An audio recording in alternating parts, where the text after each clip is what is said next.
Suara piano sering kita dengar di sekitar kita, meskipun indah, kadang-kadang bisa menjadi masalah kebisingan. Kasus hari ini adalah tentang insiden mengerikan di Jepang yang disebabkan oleh suara piano. Mari kita mulai sekarang.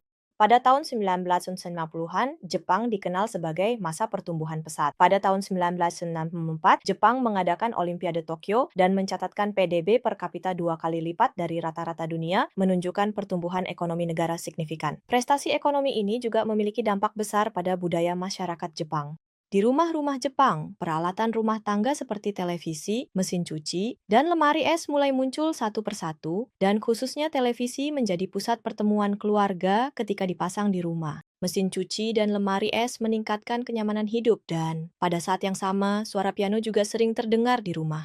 Tanggal 28 Agustus 1974, pukul 7.15 pagi. Hari itu sangat panas sejak pagi. Mari kita pergi ke sebuah apartemen di Hiratsuka, Prefektur Kanagawa, yang terletak di selatan Tokyo. Seorang pria berusia 46 tahun bernama Oama Matsuzo yang tinggal di lantai 4 terbangun oleh suara piano yang berasal dari rumah keluarga Okumura, Chika, di lantai 3. Namun, pada hari itu, entah kenapa suara piano terdengar 2 jam lebih awal dari biasanya. Oama merasa kesal dengan suara piano yang dimulai sejak pagi.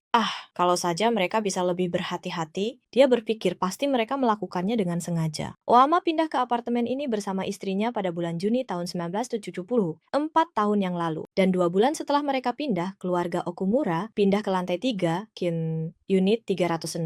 Nah, dengan pindahnya keluarga Okumura ke apartemen ini, kehidupan Oama berubah total. Semuanya sudah salah sejak awal. Sepertinya ketika keluarga Okumura pindah, mereka tidak menyapa Oama. Dulu di negara kita juga, ketika pindah rumah, kita membagikan kue beras dan menyapa tetangga, ada budaya seperti itu. Meskipun sekarang tidak sering dilakukan. Sepertinya di Jepang juga mirip, budaya di mana orang yang pindah harus menyapa tetangga. Jadi, Oama menganggap keluarga Okumura sebagai keluarga yang tidak sopan dan tidak beradab. Terutama, keluarga Okumura memiliki hobi membuat furnitur setiap hari Minggu. Dan ini menjadi stres besar bagi Oama. Karena saat membuat furnitur, mereka harus memukul dengan palu, jadi suaranya mengganggu. Itu bukan satu-satunya masalah. Suara menutup pintu balkon atau pintu depan, suara membuka pintu kamar mandi dan toilet sangat berisik. Mengatakan kepada keluarga Okumura bahwa suara palu terlalu berisik, lebih berhati-hati. Dia menyatakan keluhan yang sama. Namun kebisingan yang didengar oleh Oama tetap sama. Kemudian suatu hari, istri Okumura, Yaeko Okumura, melewati Oama tanpa menyapanya. Kebetulan pada saat itu, Oama merasa bahwa tetangga yang biasanya tidak bersikap seperti itu menjadi sangat dingin padanya. Jadi dia berpikir seperti ini, tetangga biasanya tidak bersikap seperti ini padaku, karena Yaeko menggosip tentangku. Dia mulai memiliki delusi yang sama. Dia mulai menyimpan dendam terhadap Yaeko. Setelah itu, 3 tahun berlalu, dan pada bulan November 1973, keluarga Okumura membeli piano. Mayumi, putri sulung yang berusia 8 tahun, mulai bermain piano. Di sini, stres Oama semakin parah. Pada bulan April 1974, Oama sedang bekerja dari rumah. Namun, seperti biasa, suara piano terdengar lagi hari itu. Jadi, Oama merasa tidak bisa membiarkannya dan pergi ke kamar 306. Bisakah Anda tidak memainkan piano pada jam ini?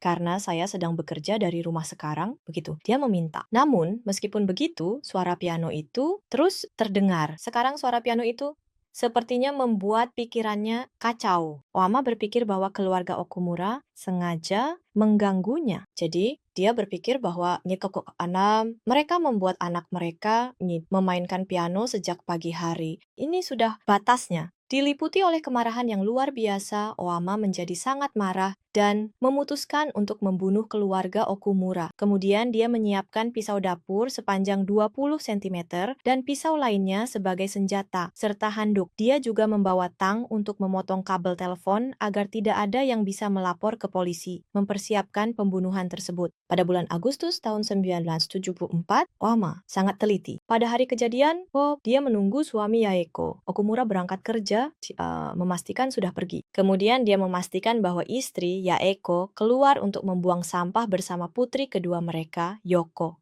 Gitu. Di rumah, putri pertama Mayumi tinggal sendirian. Oama memanfaatkan momen ini untuk masuk ke unit 306 pada 9.10 pagi. Kemudian, sesuai rencana, dia memotong kabel telepon di pintu masuk dengan tang. Dia berlari ke arah Mayumi yang sedang bermain piano sendirian dengan tenang di kamar dan menikam dada kirinya beberapa kali dengan pisau dapur, membunuhnya. Kemudian dia berdiri di belakang dinding. Mui menunggu Yaeko dan Yoko kembali. Tidak lama kemudian, Yoko pulang lebih dulu dan masuk ke kamar. Oama juga kejam terhadap anak kecil yang baru berusia 4 tahun. Dia menikam perut Yoko beberapa kali dan mencekiknya dengan handuk hingga tewas. Segera setelah membunuh anak-anak, dia melihat mayat mereka dan berkata, hanya perbedaan satu kata, maaf telah merepotkan. Dia meninggalkan kata-kata dendam. Ini masalah dasar. Kemudian dia menutupi mayat anak-anak dengan handuk seperti ini. Tidak lama kemudian, ibu mereka, Yaeko, yang baru saja membuang sampah, pulang ke rumah. Anehnya rumah itu sangat sunyi. Yoko, Mayumi, dia memanggil, merasa ada yang aneh karena anak-anak tidak menjawab. Ibu mereka, Yaeko, segera menuju ke kamar. Itu terjadi saat memasuki kamar.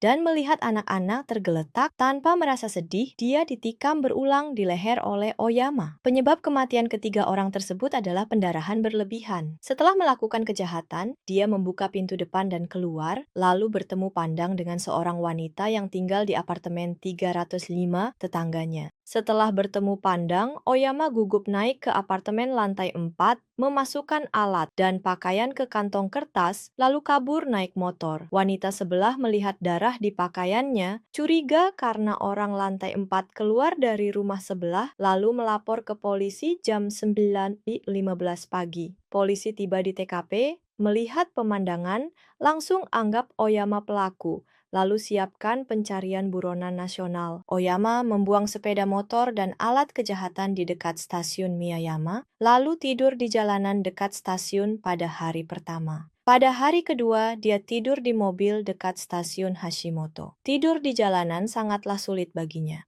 Akhirnya, karena lelah tidur di jalanan, keesokan harinya dia menyerahkan diri ke polisi dan ditangkap atas tuduhan pembunuhan. Dalam penyelidikan, Oyama menyatakan, saya membawa pisau karena takut dibunuh oleh suami keluarga Okumura. Dia juga mengatakan, saya merasa menyesal kepada korban, sambil menyampaikan penyesalan dan permintaan maafnya. Dan ketika ditanya alasan membeli pisau sashimi sepanjang 20 cm, dia menjawab, di apartemen tempat saya tinggal sebelumnya ada keluarga. Saya membelinya di pusat kota Tsugasaki untuk membunuh keempat orang. Dia menyatakan, Oyama tinggal di apartemen lain dari 1959 hingga 1993 sebelum pindah ke apartemen saat ini. Dan tampaknya dia juga mengalami masalah dengan tetangga. Bahkan, karena kebenciannya terhadap tetangga lamanya, terungkap bahwa dia baru-baru ini menyelidiki tempat tinggal mereka saat ini dan telah mengunjungi lokasi tersebut 2 kali. Lalu, seperti apa orangnya Oyama Matsuzo? Dia lahir pada tahun 1928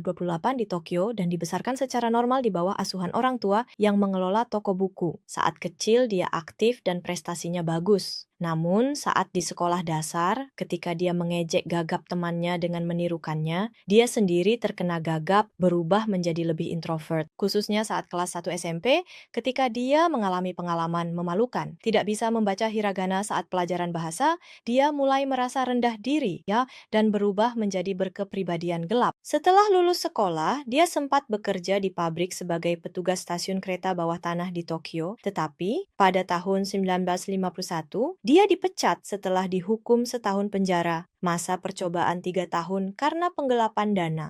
Setelah itu, dia berpindah-pindah pekerjaan di Tokyo dan prefektur Kanagawa. Dia mengalami menjadi tunawisma. Mereka menikah pada bulan Mei 1959 dalam bentuk menantu pengganti. Ini adalah ketika suami pindah ke rumah istri dan tinggal bersama keluarga mertua. Meskipun dia menikah seperti itu, dia bercerai kurang dari setahun kemudian. Setelah perceraian pertama, dia bekerja dalam shift malam di pabrik mobil dan sering tidur di pagi hari. Dan dari situlah sakit kepala tegangnya mulai. dia menjadi sangat sensitif secara patologis, sehingga sekitar tahun 1965, bahkan suara burung gereja di pagi hari terlalu berisik baginya untuk bisa tidur. Kemudian, April 1995, dia menikah lagi. Diperkenalkan, wanita adalah rekan kerja. Oyama bekerja sebagai petugas boiler itu, dan wanita yang dinikahinya adalah pengelola asrama. Dia tinggal bersama istrinya di asrama, pabrik. Namun tampaknya dia juga merasa stres terhadap suara di tempat ini. Dia bertengkar karena suara pabrik kayak bising atau suara rekan kerja keki berisik. Karena sifatnya sensitif, hubungan suami istri menjadi renggang. Bahkan dia sering memukul istrinya sehingga istrinya beberapa kali berpikir untuk bercerai. Kemudian pada bulan April 1970, mereka pindah ke apartemen tempat kejadian terjadi. Dan 4 tahun kemudian, pada bulan Juli 1974, 1 bulan sebelum kejadian ini, dia dipecat dari pekerjaannya dan hidup dengan tunjangan pengangguran di rumah. Istrinya kembali ke rumah orang tuanya untuk bercerai darinya. Dia akan pergi ke perpustakaan untuk membaca buku atau pergi memancing saat latihan piano dimulai di lantai bawah dan dia mengulangi rutinitas ini. Pada hari kejadian itu, stres yang selama ini dia tahan meledak. Apakah hanya aku yang menderita seperti ini? Aku tak bisa hidup begini. Tak peduli jika mati, tapi akan membunuh semua di bawah sebelum pergi. Itulah yang dia katakan saat melakukan kejahatan. Setelah kejahatan itu, pada 24 Februari 1975, data pengukuran kebisingan yang mengganggu juga diajukan. Awalnya, pengukuran dilakukan jam 2 siang, tetapi suara piano dari lantai bawah tidak dapat diukur karena kebisingan sekitar. Kemudian, pengukuran dilakukan lagi jam 7 malam, dan hasilnya menunjukkan nilai maksimum 44 desibel. Saya menemukan standar kebisingan antar lantai adalah 45 desibel siang hari dan 40 desibel malam hari. Jika diasumsikan piano hanya dimainkan siang hari, maka tidak melebihi batas standar. Mungkin ada di antara Anda yang penasaran kerasnya 44 desibel. Secara singkat, Anda bisa menganggapnya sebagai tingkat kebisingan yang tidak mengganggu percakapan sehari-hari. Bagi orang yang sangat sensitif terhadap suara, mungkin akan mengganggu jika berada di rumah, tetapi bagi orang biasa, sepertinya tidak akan terlalu diperhatikan. Istri Ohama bersaksi bahwa Ohama sangat sensitif terhadap suara, tetapi suara piano juga terdengar terlalu keras bagi saya. Demikianlah kesaksiannya. Dan ternyata tempat ini adalah rumah susun. Jadi, karena karakteristik rumah ini, dinding dan lantainya tipis, dan lantai rumah tempat kejadian hanya setebal 12 cm.